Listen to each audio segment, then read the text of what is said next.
اعوذ باللہ من الشیطان الرجیم بسم اللہ الرحمن الرحیم الحمدللہ والصلاة والسلام علی رسول اللہ وعلی آلہ وصحبہ اجمعین اشہد ان لا الہ الا اللہ واشہد ان محمدا عبدہ ورسولہ رب اشرح لی صدری ویسر لی امری واحلل عقدۃ من لسانی یفقہوا قولی ربنا زدنا علما اللہم فقہنا فی الدین آمین۔ 20ویں پارے کے سیکنڈ ہاف کی اب ہم اسٹڈی کریں گے، جو کہ شروع ہو رہا ہے سورہ قصص کی آیت نمبر 55 سے۔ ترجمہ کچھ اس طرح سے ہے: اور جب بےہودہ بات کان میں پڑتی ہے تو اس سے کنارہ کر لیتے ہیں اور کہہ دیتے ہیں کہ ہمارے عمل ہمارے لیے اور تمہارے اعمال تمہارے لیے، تم پر سلام ہو، ہم جاہلوں سے الجھنا نہیں چاہتے، ہم جسے چاہے ہدایت نہیں کر سکتے بلکہ اللہ تعالیٰ ہی جسے چاہے ہدایت کرتا ہے، ہدایت والوں سے وہی خوب آگاہ ہے۔ یہ آیت اس وقت نازل ہوئی جب نبی صلی اللہ علیہ وسلم کے ہمدرد اور غمگسار چچا جناب ابو طالب کا انتقال ہونے لگا، تو آپ صلی اللہ علیہ وسلم نے کوشش فرمائی کہ چچا اپنی زبان سے ایک مرتبہ لا الہ الا اللہ کہہ دے تاکہ قیامت والے دن میں اللہ سے ان کی مغفرت کی سفارش کر سکوں۔ لیکن وہاں دوسرے رسائے قریش کی موجودگی کی وجہ سے ابو طالب قبول ایمان کی سعادت سے محروم رہے اور کفر پر ان کا خاتمہ ہو گیا۔ نبی صلی اللہ علیہ وسلم کو اس بات کا بڑا قلق اور صدمہ تھا۔ اس موقع پر اللہ تعالیٰ نے یہ آیت نازل فرما کر نبی صلی اللہ علیہ وسلم پر واضح کیا کہ آپ کا کام صرف تبلیغ و دعوت اور رہنمائی ہے، لیکن ہدایت کے راستے پر چلا دینا یہ ہمارا کام ہے۔ ہدایت اسے ہی ملے گی جسے ہم ہدایت سے نوازنا چاہیں، نہ کہ اسے جسے آپ ہدایت پر دیکھنا پسند کریں۔ کہنے لگی اگر ہم آپ کے ساتھ ہو کر ہدایت کے تابع دار بن جائیں تو ہم تو اپنے ملک سے اچک لیے جائیں، کیا ہم نے انہیں امن و امان اور حرمت والے حرم میں جگہ نہیں دی؟ یعنی ان کا یہ عذر غیر معقول ہے، اس لیے اللہ تعالیٰ نے اس شہر کو جس میں یہ رہتے ہیں امن والا بنایا ہے۔ جب یہ شہر ان کے کفر و شرک کی حالت میں ان کے لیے امن کی جگہ ہے تو کیا اسلام قبول کرنے کے بعد وہ ان کے لیے امن کی جگہ نہیں رہے گی؟ جہاں تمام چیزوں کے پھل کچے چھلے آتے ہیں رزق کے طور پر ہماری طرف سے، لیکن ان میں سے اکثر کچھ نہیں جانتے، اور ہم نے بہت سی وہ بستیاں تباہ کر دی جو اپنے عیش و عشرت میں اترانے لگی تھیں۔ یہ ہے ان کی رہائش کی جگہ جو ان کے بعد بہت ہی کم آباد کی گئیں، اور ہم ہی ہیں آخر سب کچھ کے وارث۔ تیرا رب کسی ایک بستی کو بھی اس وقت تک ہلاک نہیں کرتا جب تک کہ ان کی کسی بڑی بستی میں اپنا کوئی پیغمبر نہ بھیج دے جو انہیں ہماری آیتیں پڑھ کر سنا دے، اور ہم بستیوں کو اسی وقت ہلاک کرتے ہیں جبکہ وہاں والے ظلم و ستم پر کمر کس لیں۔ اور تمہیں جو کچھ دیا گیا ہے وہ صرف زندگی دنیا کا سامان اور اسی کی رونق ہے، ہاں اللہ کے پاس جو ہے وہ بہت ہی بہتر اور دیرپا ہے۔ کیا تم نہیں سمجھتے؟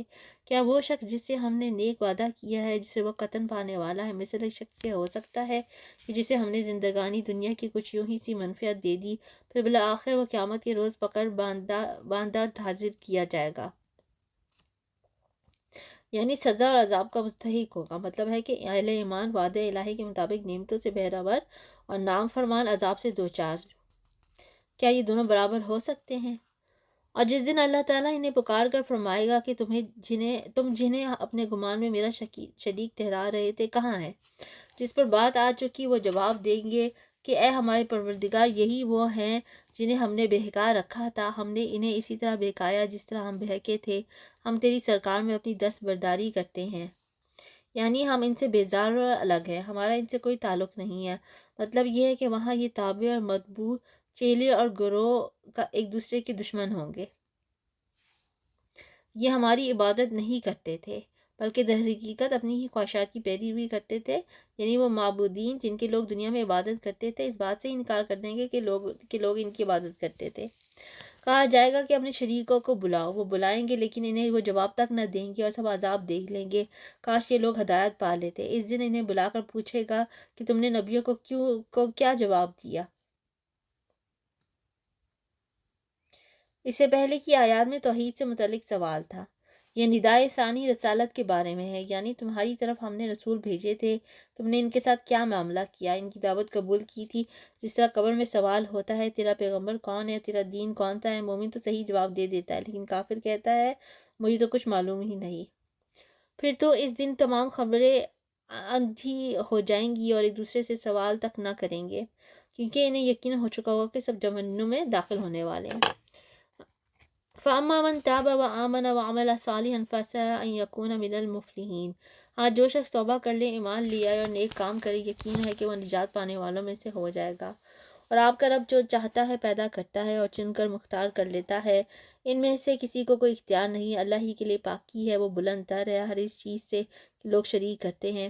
ان کے سینے جو کچھ چھپاتے اور جو کچھ ظاہر کرتے ہیں، آپ کا رب سب کچھ جانتا ہے، وہی اللہ ہے، اس کے سوا کوئی لائق عبادت نہیں، دنیا اور آخرت میں اسی کی تعریف ہے، اسی کے لیے فرمان روائی ہے اور اسی کی طرف تم سب پھیرے جاؤ گے۔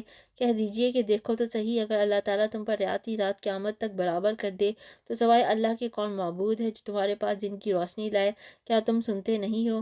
پوچھئے کہ یہ بھی بتا دو کہ اگر اللہ تعالیٰ تم پر ہمیشہ قیامت تک دن ہی دن رکھے تو بھی سوائے اللہ تعالیٰ کے کوئی معبود ہے جو تمہارے پاس رات لے آئے جس میں تم آرام حاصل کرو؟ یا کیا تم دیکھ نہیں رہے؟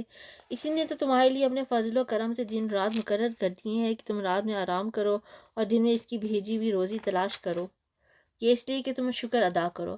اور جس دن انہیں بکار کے اللہ تعالیٰ فرمائے گا کہ جنہیں تم میرے شریک خیال کرتے تھے وہ کہاں ہیں،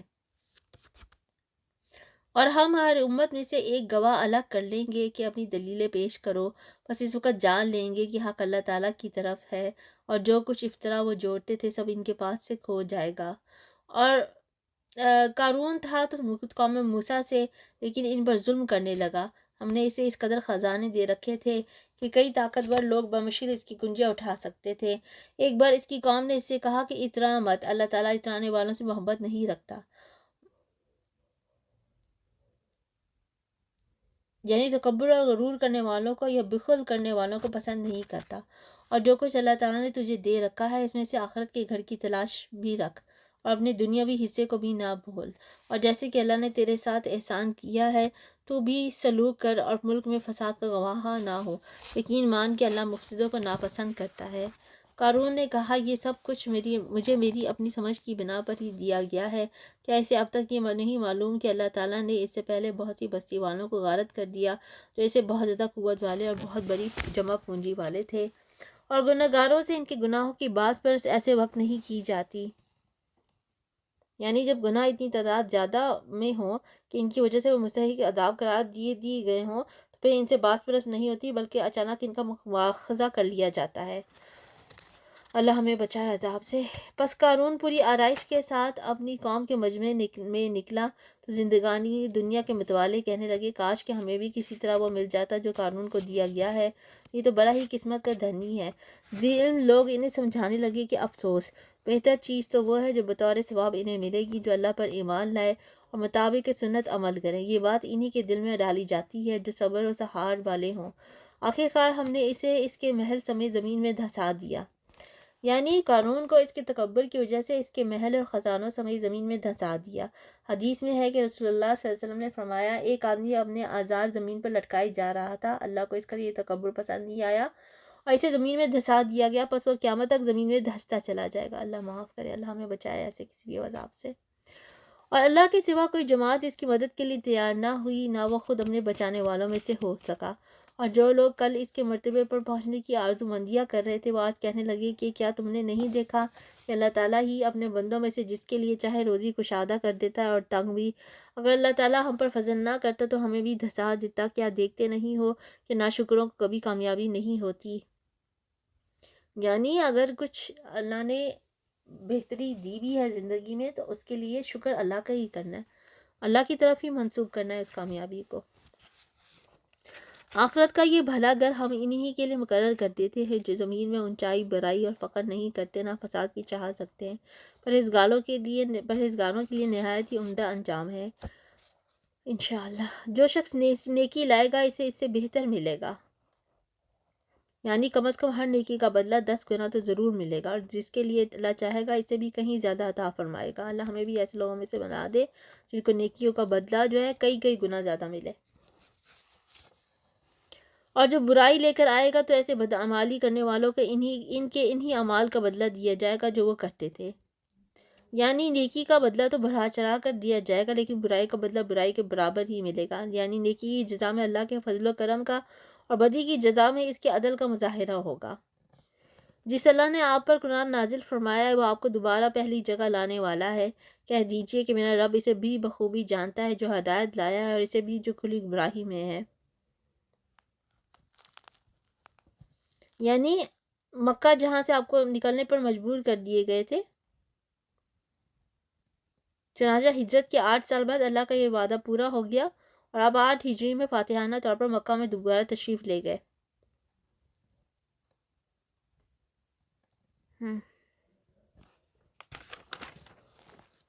آپ کو تو کبھی اس کا خیال بھی نہ گزرا تھا کہ آپ کی طرف کتاب نازل فرمائی جائے گی، لیکن یہ آپ کے رب کی مہربانی سے اترا۔ اب آپ کو ہرگز کافروں کا مددگار نہ ہونا چاہیے۔ خیال رکھیے کہ یہ کفار آپ کو اللہ تعالیٰ کی آیتوں کی تبلیغ سے روک نہ دیں، اس کے بعد کہ یہ آپ کی جانب اتاری گئیں۔ آپ اپنے رب کی طرف بلاتے رہیں اور شرک کرنے والوں میں سے نہ ہو۔ اللہ تعالیٰ کے ساتھ کسی اور معبود کو نہ پکارنا، بجز اللہ تعالیٰ کے کوئی اور معبود نہیں۔ ہر چیز فنا ہونے والی ہے مگر اسی کا منہ۔ اس کا منہ سے مراد اللہ کی ذات ہے جو وجہ سے متصف ہے، یعنی چہرے سے متصف ہے، یعنی اللہ کے سوا ہر چیز ہلاک اور فنا ہو جانے والی ہے۔ اسی کے لیے فرما روائی ہے، یعنی اسی کا فیصلہ جو وہ چاہے نافذ ہوتا ہے، اور اسی کا حکم جس کا وہ ارادہ کرے چلتا ہے، اور تم اسی کی طرف لوٹائے جاؤ گے۔ یہ تھی سورہ قصص۔ اب ہم پڑھیں گے سورہ عنکبوت۔ بسم اللہ۔ الف لام میم۔ کیا لوگوں نے یہ گمان کر رکھا ہے کہ ان کے صرف اس دعوے پر کہ ہم ایمان لائیں ہم انہیں بغیر آزمائے ہوئے چھوڑ دیں گے؟ ان سے اگلوں کو بھی ہم نے خوب جانچا، یعنی یہ سنت اللہ ہے جو پہلے سے چلی آ رہی ہے، اس لیے وہ اس امت کے مومنوں کو بھی آزمائش کرے گا جس طرح پہلی امتوں کی آزمائش کی گئی۔ ان آیات کی شان نزول کی روایات میں آتا ہے کہ صحابہ کرام رضی اللہ عنہم نے اس ظلم و ستم کی شکایت کی جس کا نشانہ وہ کفار مکہ کی طرف سے بنے ہوئے تھے، اور رسول اللہ صلی اللہ علیہ وسلم سے دعا کی درخواست کی تاکہ اللہ تعالیٰ ان کی مدد فرمائے۔ آپ صلی اللہ علیہ وسلم نے فرمایا کہ یہ تشدد اور ایذا تو اہل ایمان کی تاریخ کا حصہ ہے۔ تم سے پہلے بعض مومنوں کا یہ حال کیا گیا کہ انہیں ایک گھرا کھود کر اس میں کھڑا کر دیا گیا اور پھر ان کے سروں پر آرا چلا دیا گیا جس سے ان کے جسم دو حصے میں تقسیم ہو گئے۔ اسی طرح لوہے کی کنگیاں ان کے گوشت پر ہڈیوں تک پھیری گئیں، لیکن یہ ایذائیں انہیں دین حق سے پھیرنے میں کامیاب نہ ہوئیں۔ حضرت عمار، ان کی والدہ حضرت سمیہ اور والد حضرت یاسر، حضرت صہیب، بلال اور مقداد وغیرہ رضوان اللہ علیہم اجمعین پر اسلام کے ابتدائی دور میں جو ظلم و ستم کے پہاڑ توڑے گئے وہ صفحات تاریخ میں محفوظ ہیں۔ یہ واقعات ہی ان آیات کے نزول کا سبب بنے، تاہم عموم الفاظ کے اعتبار سے قیامت تک کے اہل ایمان اس میں داخل ہیں۔ یقیناً اللہ تعالیٰ انہیں بھی جان لے گا جو سچ کہتے ہیں اور انہیں بھی معلوم کر لے گا جو جھوٹے ہیں۔ کیا جو لوگ برائیاں کر رہے ہیں انہوں نے یہ سمجھ رکھا ہے کہ وہ ہمارے قابو سے باہر ہو جائیں گے؟ یہ لوگ کیسی بری تجویزیں کر رہے ہیں۔ جسے اللہ کی ملاقات کی امید ہو بس اللہ کا ٹھہرایا ہوا وقت یقیناً آنے والا ہے، یعنی جسے آخرت پر یقین ہے اور وہ اجر و ثواب کی امید پر اعمال صالحہ کرتا ہے، اللہ تعالیٰ اس کی امیدیں بڑھ لائے گا اور اسے اس کے عملوں کی مکمل جزا عطا فرمائے گا، کیونکہ قیامت یقیناً برپا ہو کر رہے گی اور اللہ کی عدالت ضرور قائم ہوگی۔ وہ سب کی سننے والا، سب کچھ جاننے والا ہے اور ہر ایک کوشش کرنے والا اپنے ہی بھلے کی کوشش کرتا ہے۔ ویسے تو اللہ تعالیٰ تمام جہان والوں سے بے نیاز ہے، اور جن لوگوں نے یقین کیا اور مطابق سنت کام کیا ہم ان کے تمام گناہوں کو ان سے دور کر دیں گے اور انہیں ان کے نیک اعمال کے بہترین بدلے دیں گے۔ ہم نے ہر انسان کو اپنے ماں باپ کے ساتھ اچھا سلوک کرنے کی نصیحت کی ہے۔ ہاں اگر وہ یہ کوشش کریں کہ آپ ہمارے ساتھ اسے شریک کر لیں جس کا آپ کو علم نہیں تو ان کا کہنا نہ مانیے، تم سب کا لوٹنا میری ہی طرف ہے، پھر میں ہر اس چیز سے جو تم کرتے تھے تمہیں خبر دوں گا۔ اور جن لوگوں نے ایمان قبول کیا اور نیک کام کیے انہیں میں اپنے نیک بندوں میں شمار کر لوں گا۔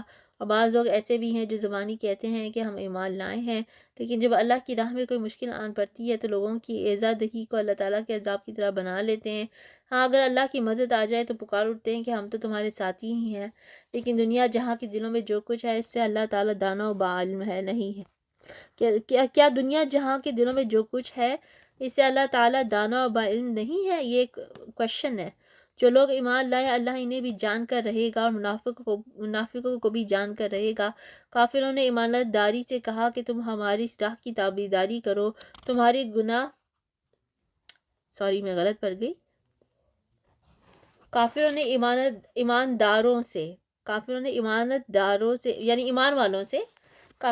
والوں سے کہا کہ تم ہماری راہ کی تابعداری کرو، تمہارے گناہ ہم اٹھا لیں گے، یعنی تم اب اسی آبائی دین کی طرف لوٹ آؤ جس پر ہم ابھی تک قائم ہیں، اس لیے کہ وہی صحیح دین ہے۔ اگر اس روایتی مذہب پر عمل کرنے سے تم گنہگار ہوگے تو اس کے ذمہ دار ہم ہیں اور بوجھ ہم اپنی گردنوں میں اٹھائیں گے۔